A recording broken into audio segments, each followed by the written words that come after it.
Buenas noches, les damos la más cordial bienvenida a una emisión más de La Mesa Roja, aquí por Capital 21 y por Pie de Página. Estoy acá con mis amigas y compañeras, Gaby Arévalo, Ingrid Urgelles, Tere Rodríguez de la Vega y Dani Pastrana. Y bueno, pues vamos a hablar del tema, del tópico que hoy habita todos los medios de comunicación. Decidimos ponerle los aranceles del tío Sam, que con su sombrero de copa, como es usual, y sus manos ávidas de dinero, ahora toma el cuerpo de Donald Trump y pues ahora nos habla de imponer aranceles altísimos a China, más del 30%, a Europa, a más de 60 países, el 10% de aranceles, y México queda fuera de estas medidas que llamó aranceles recíprocos, pero no plenamente. Entonces, pues creemos que es el tema del que debemos hablar y debemos pensar también cómo colocarnos frente a ello desde la izquierda.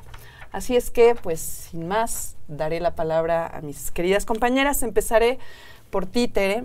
Pensemos en un asunto que nos interesa mucho y es darnos cuenta de que aquí, cuando hablamos de los Estados Unidos, no hablamos de un grupo homogéneo de empresarios, hablamos de un país que tiene luchas internas y donde los propios capitales que se están jugando los intereses ahora de esta nueva política económica también tienen momentos de enorme confrontación. Entonces, Tere, aquí va la cronopia más larga, la de 5 minutos. Venga, bueno, sí, pensar un poquito en el actor protagonista del día de hoy, que son los Estados Unidos, y pensarlo en sus tensiones, en sus contradicciones, pero en tono rojo, y por lo tanto pensarlo tal cual en términos de base económica de lo que está sucediendo y de clases. Primero, me gustaría como que pensáramos en el aparentemente momento atípico de los Estados Unidos en términos de su vida interna, de la calidad de su sistema democrático. No es la primera vez, y es más una regla que una excepción, el hecho de que la sociedad capitalista da cambios, giros abruptos, ideológicos y de expresión política, ¿no? Lejos está la sociedad burguesa de ser siempre democrática, siempre liberal, siempre, eso es un recubrimiento ideológico, y ha habido muchos reacomodos que siempre tienen que ver, como tú muy bien decías, con reacomodos al interior de la clase propietaria, ¿no? Esas veletazos aparentes entre más democracia liberal, más autoritarismo, en realidad han sido giros históricos que siempre han tenido que ver con disputas intraburguesas y reacomodos, tanto de burguesías nacionales que se reacomodan al interior entre sectores productivos y entre patrones de acumulación de ganancia, que tanto dependen de la capacidad industrial local o no, que tanto dependen de los movimientos más financieros, etcétera, que tanto dependen de la migración o no, que tanto dependen de la localización de las empresas en otros lugares y por lo tanto que tanto dependen de la globalización o no. Entonces pueden ser reacomodos entre burguesías nacionales, o bien pueden ser reacomodos entre burguesías nacionales en el juego geopolítico internacional, ¿no? Entonces capitales más orientales, capitales más europeos, capitales más norteamericanos, capitales de economías emergentes, siempre son disputas intraburguesas que se revisten adentro de las naciones o que se revisten de conflictos nacionales geopolíticos, ¿no? Y de esto estamos viendo de todo un poco, ¿no? Y lo que estamos viendo ahorita es que el juego de las burguesías nacionales en Estados Unidos, de los capitales nacionales en Estados Unidos, está adquiriendo mucho fervor político y se está revistiendo de disputas de proyectos ideológicos y entonces vemos una democracia norteamericana muy deteriorada. De por sí es una democracia de baja intensidad, una democracia en donde tenemos por segunda vez en la presidencia a una persona que fue condenada por los tribunales, no solo por dolosos casos de encubrimiento de conductas sexuales muy reprochables, sino también con actos de atentados políticos a la propia normalidad democrática que están en su haber, como el asalto al Capitolio, ¿no? Tenemos un sistema democrático en el que la incidencia de las grandes fortunas es patente, a la vista de todos, ¿no? Ni siquiera fiscalizable, pues, porque se sabe que gana las elecciones, lo que acabamos de ver en Wisconsin, todo el dinero que se puso en ese juego electoral. Es decir, de por sí tenemos una democracia bastante de baja intensidad, bastante débil, y además ahorita la tenemos como puesta en entredicho por propios actores de la política norteamericana. Incluso al interior del Partido Republicano hay un movimiento anti-Trump que está señalando los riesgos de la deriva antidemocrática de Trump, ¿no? Entonces, estas disputas políticas que a veces se revisten con mucha altisonancia de demócratas y de Bernie Sanders diciendo necesitamos hacer una gesta anti-oligarca contra Donald Trump, en realidad expresan reacomodos de estas burguesías locales que están reaccionando al cambio de hipótesis que parece Donald Trump tener con giro muy decidido.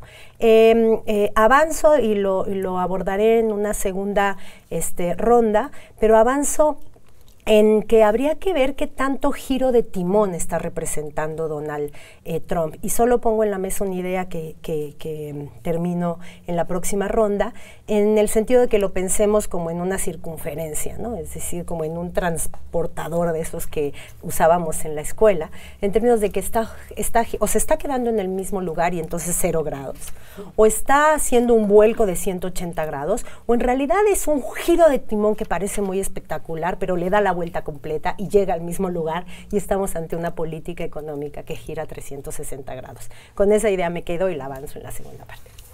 Pues sí, efectivamente, una de las grandes preguntas es ¿hacia dónde se conduce el modelo económico dominante? ¿Cuál es la disputa que se está librando? Y si realmente esto que hace Trump es una medida que va a dar un vuelco al llamado neoliberalismo y la globalización o no. Y en ese sentido, Ingrid, ahora tú, pues háblanos un poco de cómo mirar la política exterior que se está jugando. Acá hablamos de guerra de aranceles, ¿no? Y así lo dijo Trump en su discurso, lo pone como una guerra de aranceles, como si no hubiera también una guerra productiva detrás de todo esto. No, pues ya hay guerra de todo tipo, y también hay guerra militar, solo que, claro, nadie quiere decir realmente que hay guerras militares entre medio de todo esto, porque, bueno... sí, yo traía un poco la mirada desde lo exterior, pensando en la guerra comercial China-Estados Unidos, que es como la gran guerra comercial que nos está llevando entre las patas al resto del mundo, pero que son los grandes rivales, ¿no? Porque es la economía 1 y 2 y porque es el miedo que tiene Estados Unidos de que China lo rebase y cómo está haciendo estrategias de contención para que China siga ocupando ese lugar que tiene hasta ahora. Y bueno, la idea es como presentar un poco ¿cuál es la razón de por qué Estados Unidos pone estos aranceles que básicamente tienen que ver con esto de frenar el crecimiento a China, pero también la reindustrialización al interior? Esta idea de proteger algunos sectores económicos que, producto de sus propias políticas de comercio exterior global y neoliberal, ellos decidieron en desmantelar y generar estos procesos productivos donde parte del proceso se genera en maquilas o en otros lugares, ¿no? El nearshore o el offshore. Antes de lo del nearshore está primero el offshore.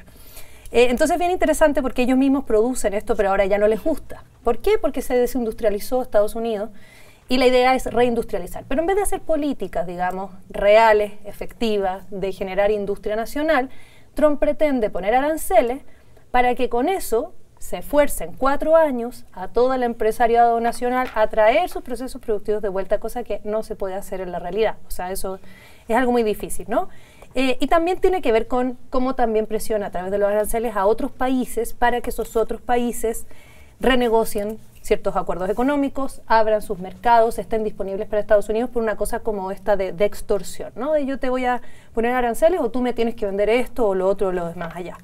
Hablé con un especialista en el tema que se llama Renato Valderrama, profesor del CIDE, que él es muy experto en Asia-Pacífico, porque yo la verdad es que esta parte desde el otro lado no es tan común saber en qué está pensando Asia-Pacífico.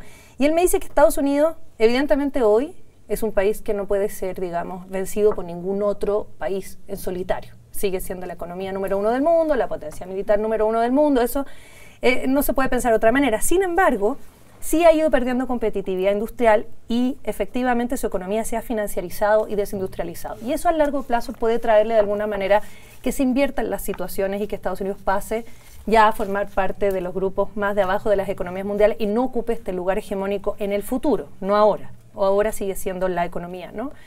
Joe Biden intentó recuperar esta capacidad industrial con un proyecto que se llamó Build Back Better, el 2020 y el 2021, que fue después de la pandemia, y él intentó fortalecer la industria automotriz, intentó invertir en innovación y tecnología, hacer un montón de cosas. Sin embargo, el proyecto no resultó, no logró revertir esta financiarización y falta de industria nacional, y Trump lo que intenta es hacer un giro radical, ¿no? Es decir, imponer los aranceles para obligar a las empresas a volver al territorio nacional, cosa que por supuesto no es una política industrial real, sino que es una forma como acelerada de intentar algo que probablemente no va a lograr, ¿no?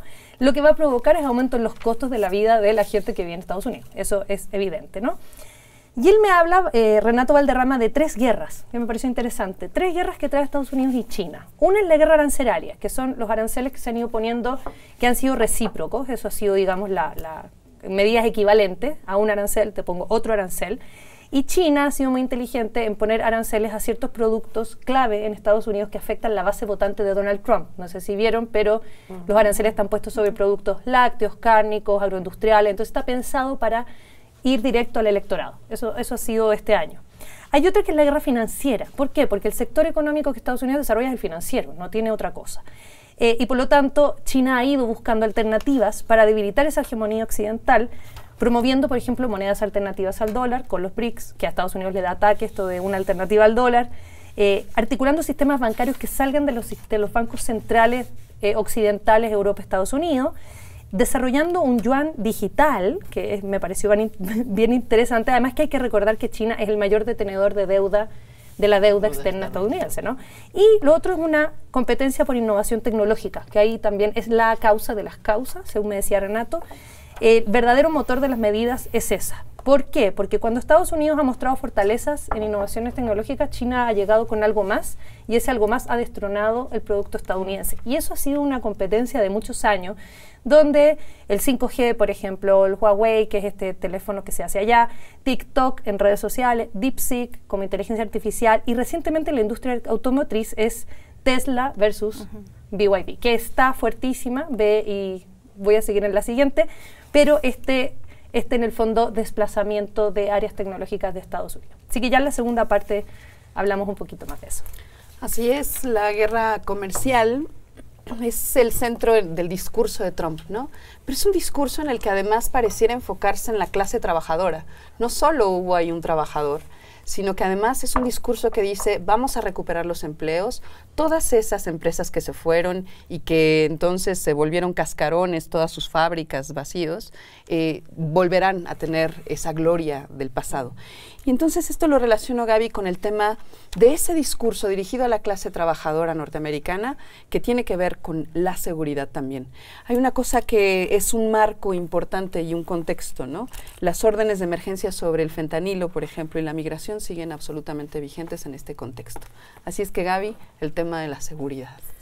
Bueno, pues yo aquí ya voy a deprimir todavía más a todo el mundo, porque no, efectivamente el tema comercial en realidad es una parte, como sabemos, siempre sucede así, con respecto a un reacomodo geopolítico que lo que busca también es, digamos, como también una hegemonía territorial, ¿no?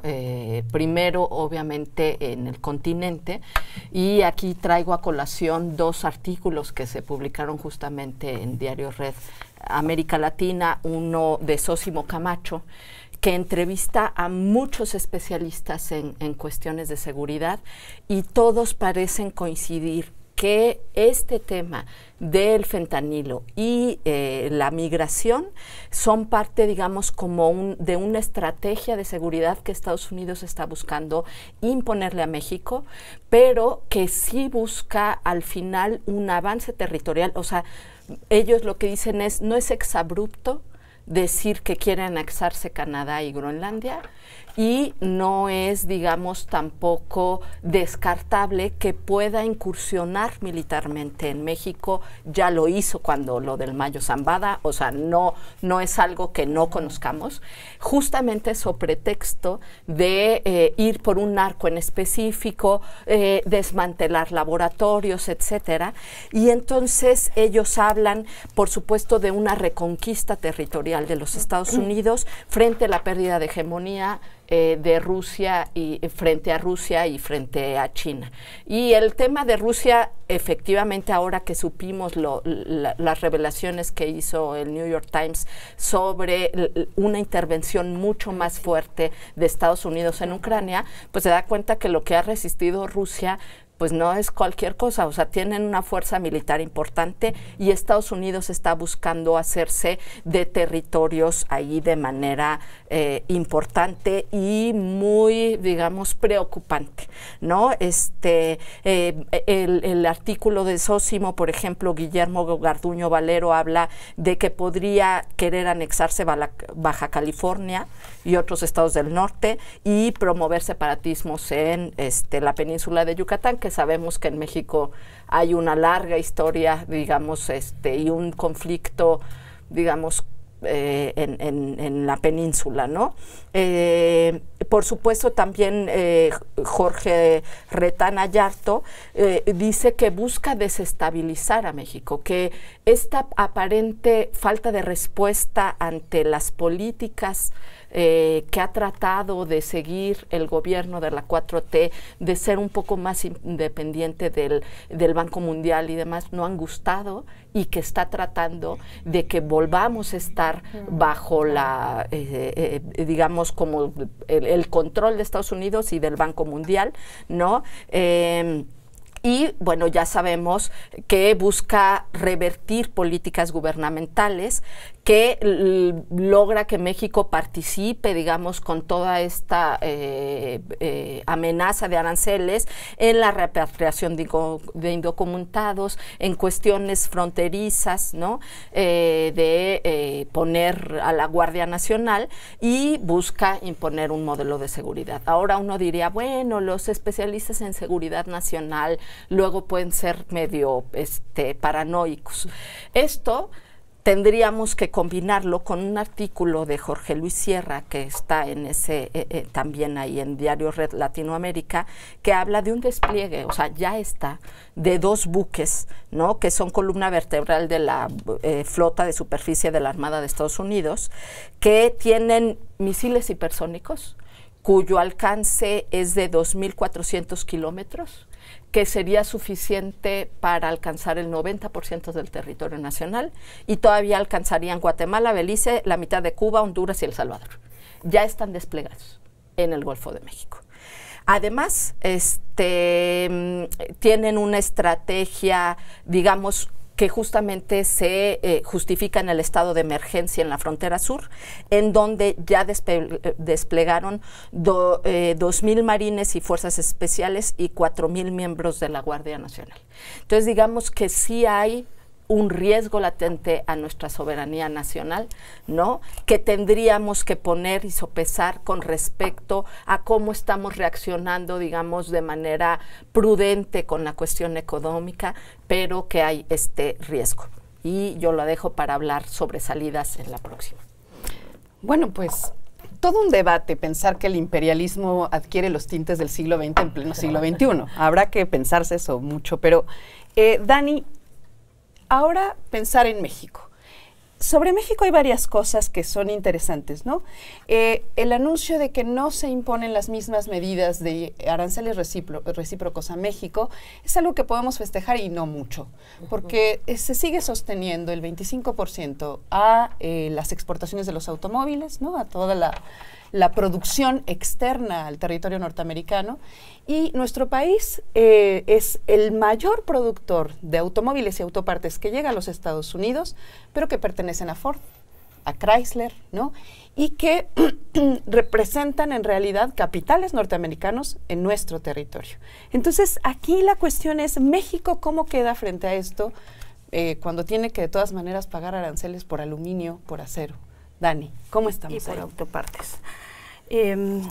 Sí, México sin duda es el país que tiene más vulnerabilidades frente a esta guerra, justamente porque somos el país más dependiente. O sea, el 80%, como bien dices, de nuestras exportaciones pues va a Estados Unidos y pues somos el 7º productor de automóviles y la mayor parte de esas exportaciones pues van a Estados Unidos, ¿no? Y efectivamente son empresas de Estados Unidos.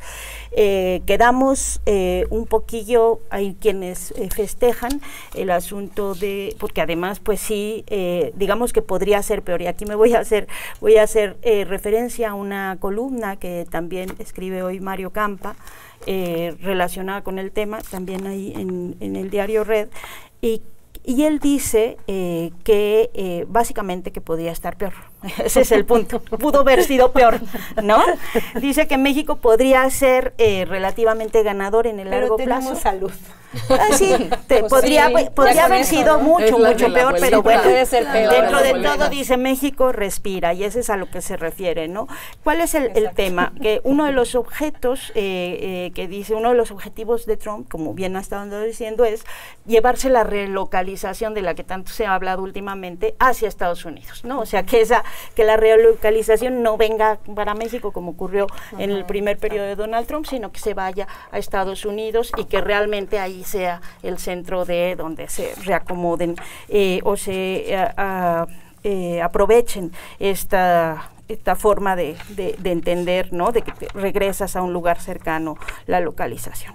Y él dice que hay algunos mitigantes, ¿no? Uno dice esto, que los aranceles a China, dice, elevan el atractivo de Canadá y México, ¿no? Eso es lo que dice. Entonces, porque los aranceles a China fueron mucho más altos, entonces México y Canadá quedan ahí como en un poco mitigantes, que es la parte más festejable de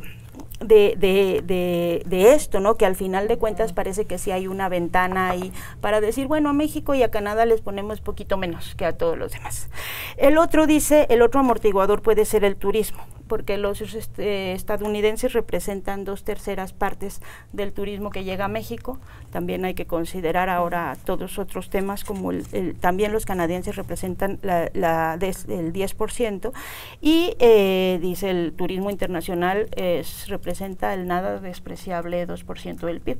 Entonces, ese puede ser otro de los amortiguadores que nos ayude como a aguantar la tormenta, porque al final dice, la tormenta es para todos y para el mundo, y va y viene, o sea, hay que entender que, dice él, que en el largo plazo pues todos estamos muertos, ¿no? O sea, es una frase así. Y así lo puso.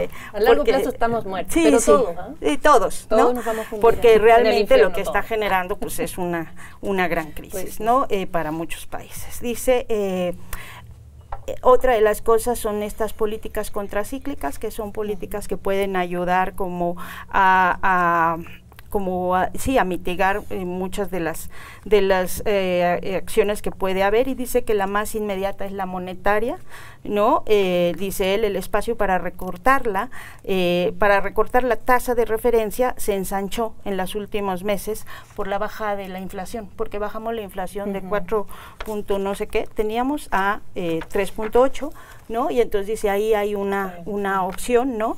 Para navegar la tormenta, para que los hogares, los corporativos, los gobiernos endeudados puedan navegar la tormenta. También dice la política fiscal, ¿no? Que en estos primeros meses Hacienda y el SAT reportaron un aumento del 19.7% en ingresos federales, y ahí hay una cosa importante porque aumentó casi 1 millón el número de personas que entraron al SAT como contribuyentes, ¿no? Eso no lo hice en la columna, pero esos son datos que estamos publicando también de otros lados. Pliego nomás, eso sí, ¿no? Que paguen Salinas Pliego y otros que ahorita vamos a ver. Y bueno, en resumen dice que básicamente eso, ¿no? Que estamos como en ciertas condiciones de, en un mediano largo plazo, avanzar, o por lo menos salir de la tormenta que ahorita estamos respirando, que no pudo haber sido algo mucho peor. pero dice los negros, o sea, en el corto plazo pues vamos a tener todos enormes problemas. Y yo creo, y eso lo voy a dejar para la siguiente parte, que una de las cosas que vamos a tener que ver ahora con esta política que se anuncia muy centrada en el Plan México y en la recuperación pues de la inversión interna, dependerá de nos permitirá ver pues de qué están hechos nuestros empresarios y si vale la pena y si tiene caso tener 20 de los 1000 millonarios del mundo ahí. Programa habló muy Pues mal de ellos. vamos a tener que dejar en esa pregunta de qué están hechos nuestros empresarios para irnos a una pausa. Se quedan un montón de cosas en el tintero, pero vamos a una siguiente ronda y nos vemos acá en la Mesa Roja.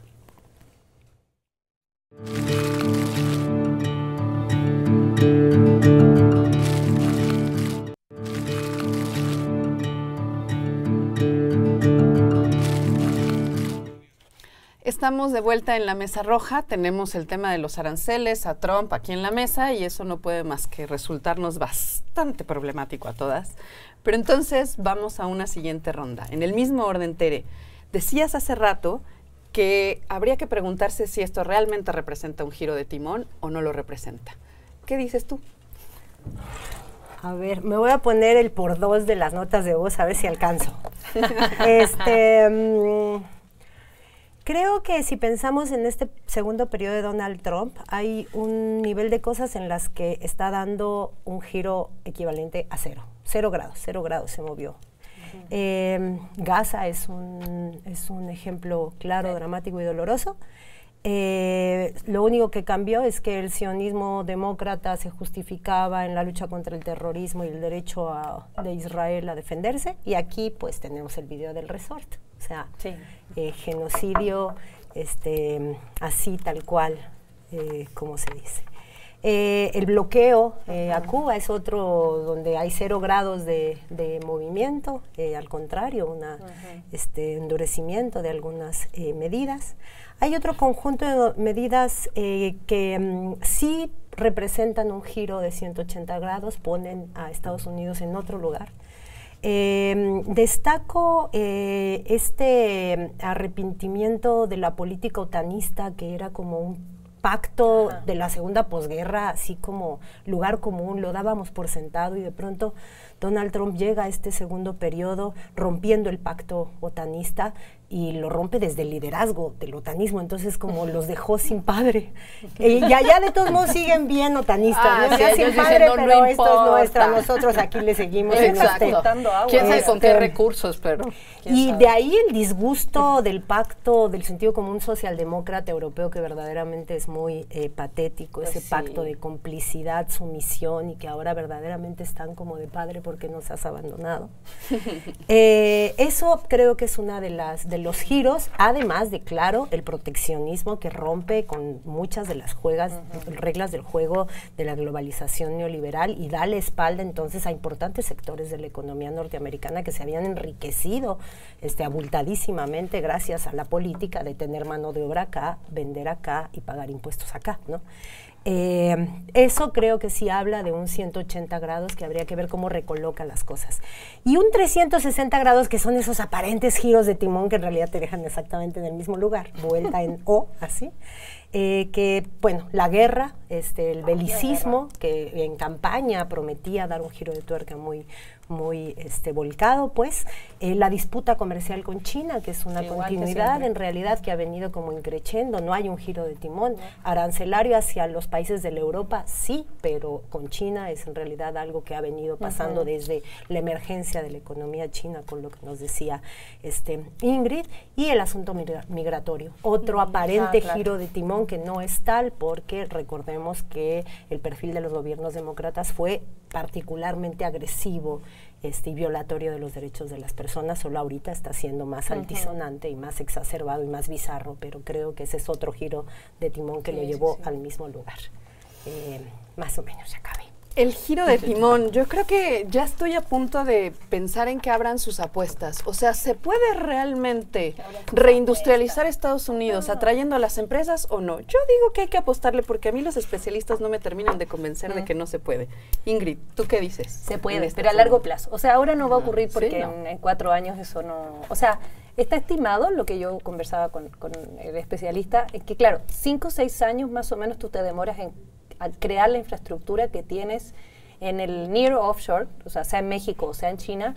Traerlo de vuelta a Estados Unidos implica, primero, el tiempo, o sea, 5 o 6 años aproximadamente, porque son infraestructuras muy complejas, el dinero, que ahí también hay que ver si van a subsidiar, o sea, si contrario a todo lo que ellos siempre dicen de que está mal el subsidio estatal, van a subsidiar, que sería súper interesante verlo, y también el tema de la mano de obra. Que ahí es el típico problema de que la mano de obra es más barata y tiene menos derecho y protección laboral en lugares que están fuera de Estados Unidos que la que está. Entonces hay que ver qué tan eficiente va a ser el proceso productivo y qué tanto dinero finalmente van a ganar los empresarios cuando tengan que pagar mano de obra razonable, ¿no? Eso es un poco lo que se estima.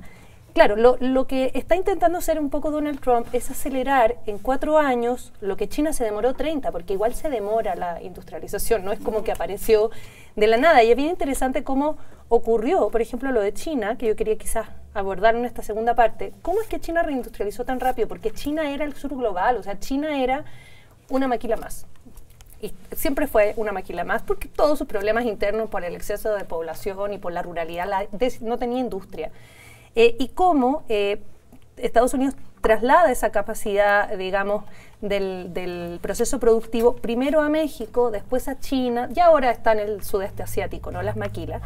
Y este es un proceso que se formaliza en el 2001 cuando Estados Unidos permite que China entre a la Organización Mundial de Comercio, que es bien interesante porque fue Estados Unidos quien permitió eso.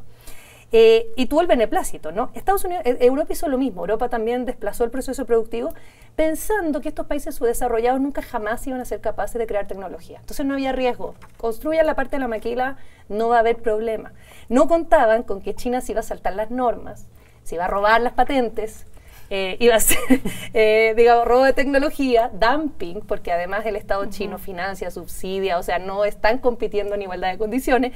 Y se iba a quedar con la innovación y la tecnología, lo iban a hacer ellos y lo iban a hacer mejor porque evidentemente tienen más recursos, es un país más grande, o sea, esa es la parte que ellos no contaban. Entonces es bien gracioso porque ahora se dieron cuenta que, upsi, el tercer mundo nos robó. Ahora, uno dice, bueno, los bancos ingleses igual se crearon con los piratas, o sea, tampoco es que Occidente nunca ha robado nada, y también hay que pensar que, ojo, que Estados Unidos también subsidia, solo que nadie lo sabe.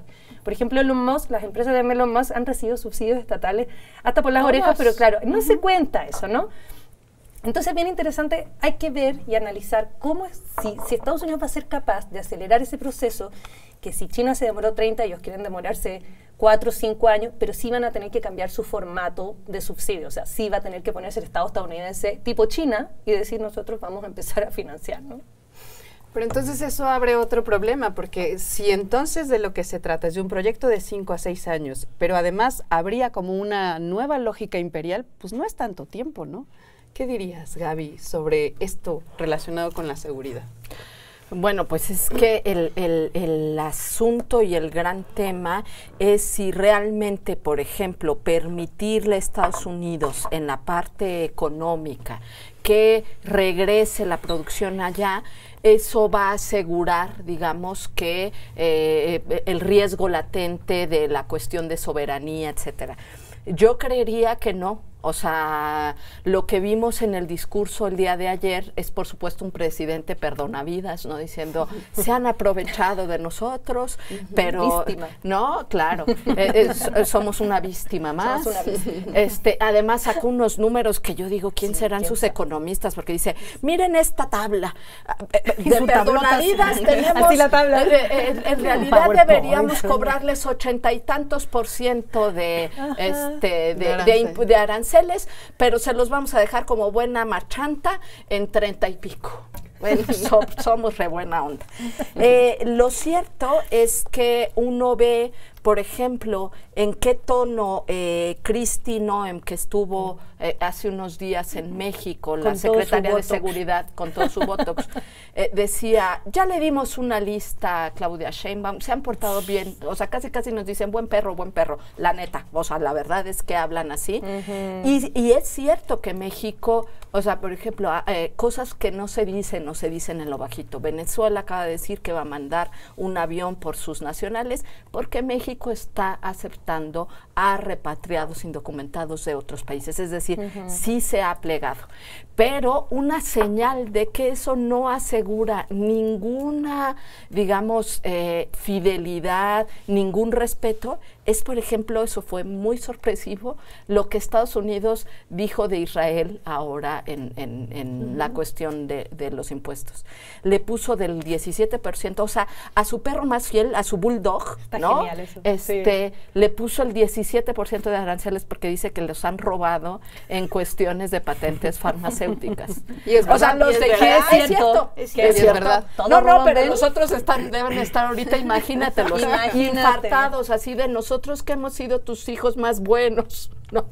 Nos has hecho esto. Entonces, bueno, yo creo que ahí hay un tema de pensarse si realmente esta cuestión de no levantar la voz, de tratar de llevar las cosas de Claudia Sheinbaum dice nosotros no vamos a entrar en una guerra arancelaria, habla por supuesto de los 5 principios: responsabilidad compartida, confianza mutua, respeto a soberanía, y uno escucha el discurso de Trump y dice nada de eso está sucediendo, ni ellos lo están respetando. Entonces creo que sí tendríamos que pensar cuáles son las otras estrategias que México debería trabajar frente a un socio que jamás ha sido confiable.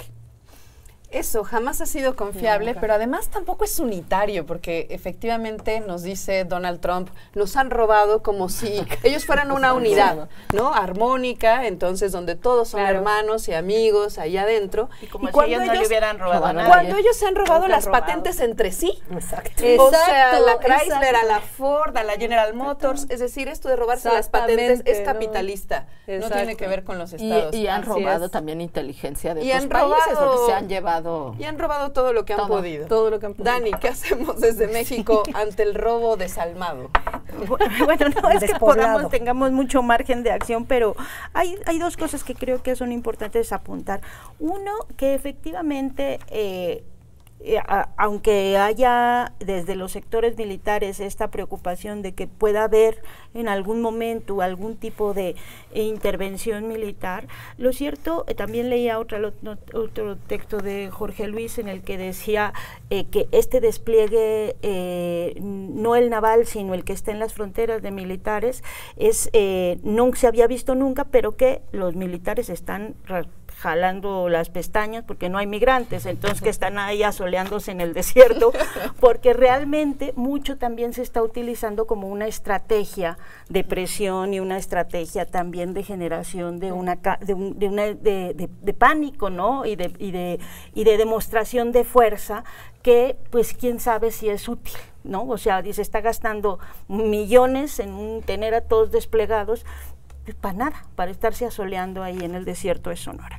Eso es un tema. El otro es que parece que estos primeros 60 días de Trump, que se nos han hecho como 60 años, o sea, no han sido tampoco tan improvisados. Él tuvo una primera acción primeros 4 años para entender cómo era la administración pública, para organizar a la gente con la que iba a querer trabajar en este regreso, y hay un plan, el proyecto 2025, que él ha negado, que dice que ni lo conoce, que ni le interesa, que no importa. Es un proyecto que se diseñó en 2023 para de grupos de ultraderecha, que se entrega a los republicanos. Él dice, yo no tengo nada que ver con eso, es absurdo, pero de las 156 órdenes ejecutivas que ha emitido en estos 60 días primeros, pues son una calca de ese plan que existe desde hace 2 años, ¿no? Y que los demócratas en la campaña dijeron que podía, o sea, dijeron aguas porque está este plan, y él dijo, no, yo no sé nada de eso, pero pues ahí está, todas sus órdenes. Entonces sí parece como que hay ya una parte que está prediseñada de a dónde quiere llegar, no es tan fortuito. Entonces creo que esas son dos cosas importantes y efectivamente México no tiene muchas cosas a dónde hacerse, aunque hay dos elementos que creo que son importantes que juegan en favor de Claudia Sheinbaum, y que tiene estabilidad política y que tiene estabilidad económica, ¿no? Dentro de todas las cosas, esto de que tuvo en estos 6 meses casi 10,000 millones de dólares de reservas, ¿no? Que eso le da un margen también de que tuvo crecimiento del empleo formal, crecimiento en la recaudación, con esto que les decía, casi 1 millón de nuevos de mexicanos nuevos en el sistema fiscal, la reducción de la inflación de 4.58 a 3.7, y esto, el último informe de la OCDE sobre desempleo ubica a México en segundo lugar de desempleo, solo superado por Japón, ¿no? Entonces eso le da cierto margen. Estabilidad política que no es cosa menor y que probablemente es algo de lo que él no va a poder presumir. Para nada. A una última ronda de 2 minutos con la cronopia más chiquita, mirar a la izquierda y sus recomendaciones. Híjole, me quedo con esto último, lo que Donald Trump no va a tener. Donald Trump tiene muchos contrapesos reales, que aquí parecen bastante de juguete. Por un lado, los jueces federales están teniendo un papel muy activo de discusión de las medidas del presidente. Por otro lado, contrapeso real y no, que son los demócratas, que narrativamente alzan mucho la voz, pero que después le votan a Marco Rubio por unanimidad. Y tiene como contrapeso también un sector importante de una especie de republicanos de buen gusto, que lo ven como con cara de fuchi, ¿no? ¿Existe? Republicanos buena ondita, le podemos llamar. Republicanos buena ondita. Mala ondita eso. Pero todas estas contrapesos internos, jueces federales, demócratas, republicanos, que lo ven con cara de fuchi, en realidad, reiteramos, porque Mesa Roja, pues son facciones del poder económico que no están cómodos con el reacomodo abrupto de algunas hipótesis de los patrones de acumulación, y creo que el sector manufacturero, que está viendo en cuánto tiempo va a pasar lo que les está prometiendo, es uno de ellos y está incidiendo en estas expresiones políticas. Otro grupo de tensiones tiene que ver con la contradicción o la tensión entre el proyecto político de la ultraderecha tipo Trump y el proyecto económico.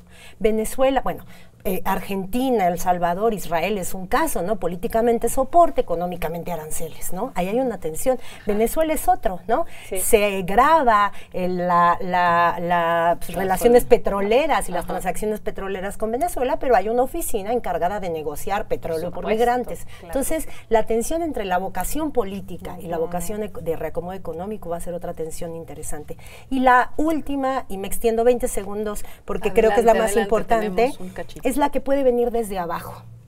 Y desde abajo, bueno, Estados Unidos tiene una crisis civilizatoria que se expresa en el fenómeno fentanilo, pero que la rebasa, ¿no? Una crisis civilizatoria que haría quedar al nihilismo de principios del siglo XX en pañales, ¿no? Eso puede reventar, y puede reventar desde abajo, ¿no? No necesariamente revienta en clave ultraderecha.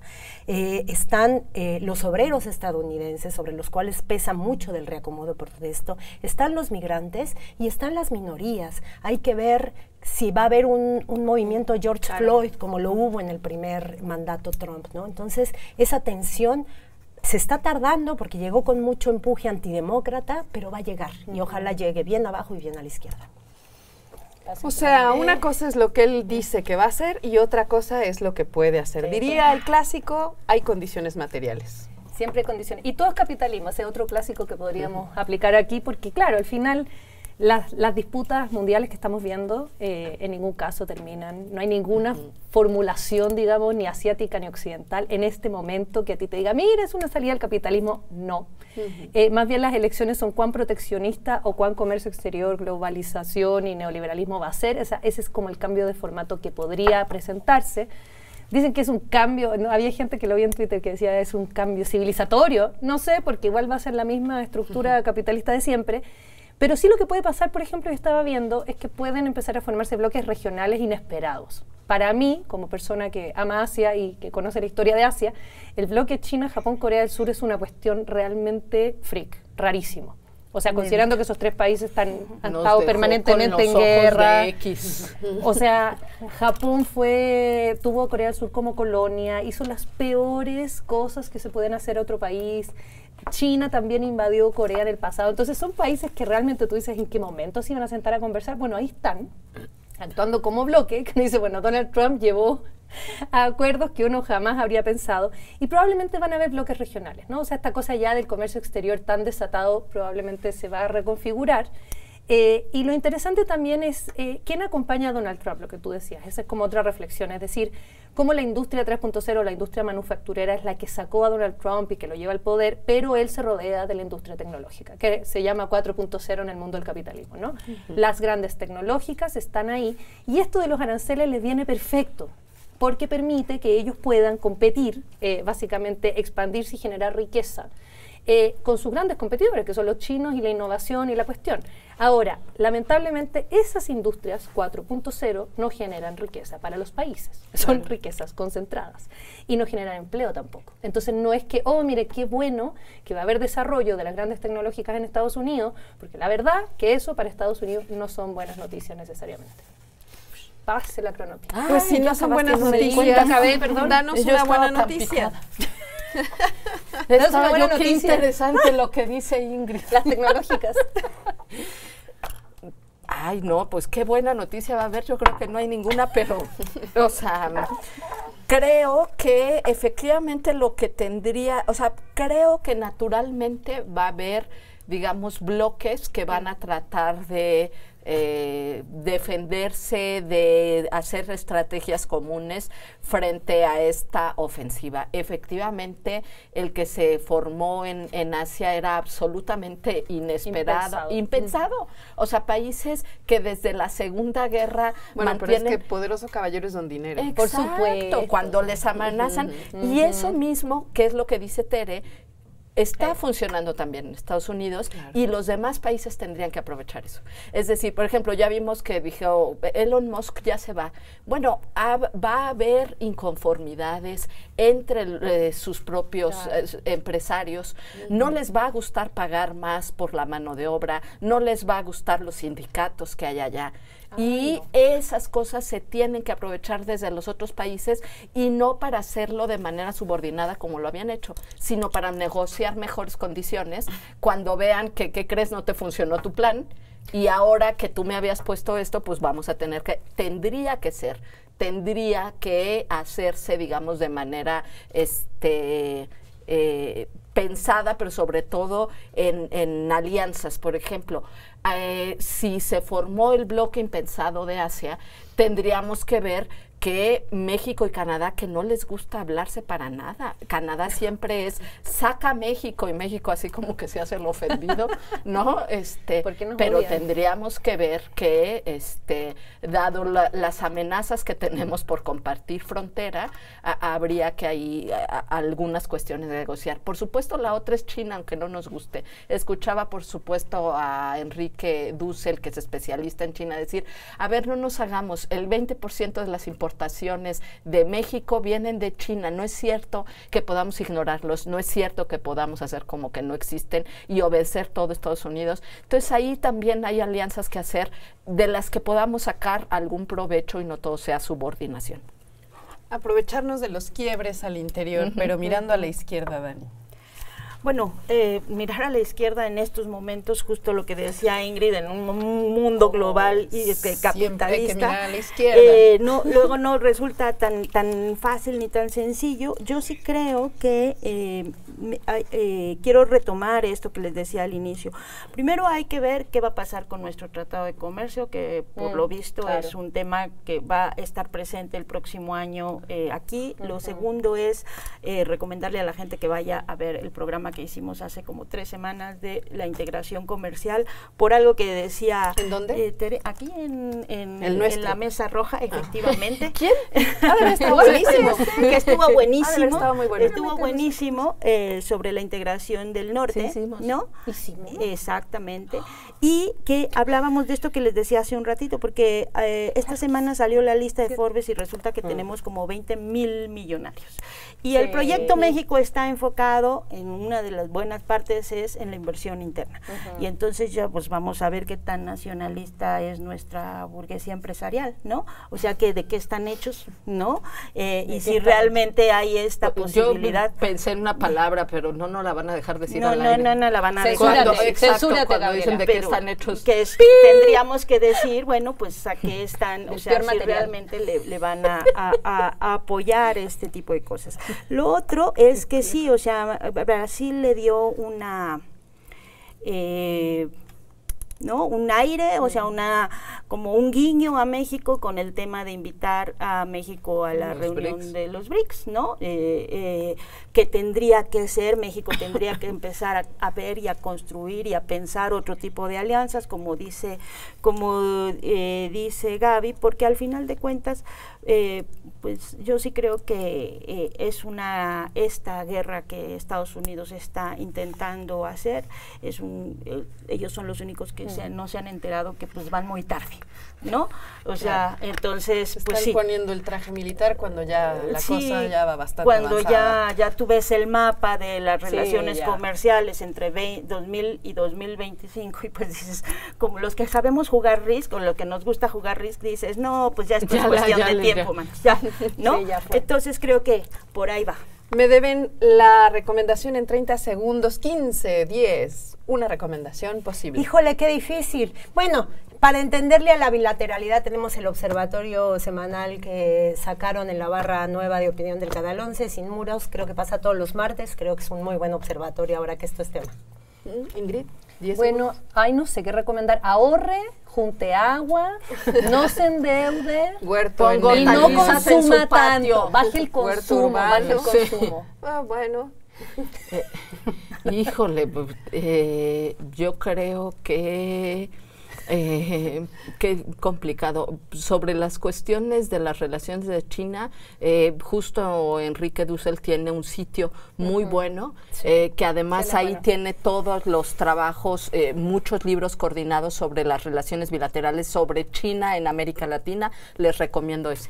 Dani, ¿alguna recomendación del orden que sea? No, bueno, yo ya recomendé que vean el programa que hicimos hace 3 semanas sobre que hemos sufrido amnesia al respecto. Sí, a mí también se me olvidó, imagínate. Pero creo que mucho de lo que estamos platicando ahora empezó, o sea, es una conversación continuada con ese programa y creo que es pues importante para ir pensando qué opciones se pueden tener, ¿no? Creo que es una discusión que tenemos que tener en muchos sentidos porque requiere las ventajas de tener esta no crisis política y cierta estabilidad económica es que nos da más margen que otros países para poder ponernos a pensar en serio hacia dónde vamos. Yo me voy a tomar el atrevimiento de recomendar a un gringo, uno de esos gringos muy bien, que sí me caen bien. Pero un gringo bueno, porque hay gringos, bueno, magníficos, pero Michael Moore tiene un documental que se llama Capitalismo, una historia de amor, que yo ya no me acordaba, de 2015 me parece y lo recomiendo muchísimo. Yo no lo he visto, yo tampoco. Aquel otro que se llama ¿Qué invadimos ahora? Es un gran momento para verlos. Qué buen porque título entonces ese, por Dios. Es desde adentro eso que se dice Trump de cómo desapareció la industria en Estados Unidos y cómo eso es el antecedente a la profunda crisis de 2008. Aparece en ese magnífico documental de esos gringos que vale la pena tener en consideración. Y también insistir en que construyan un búnker.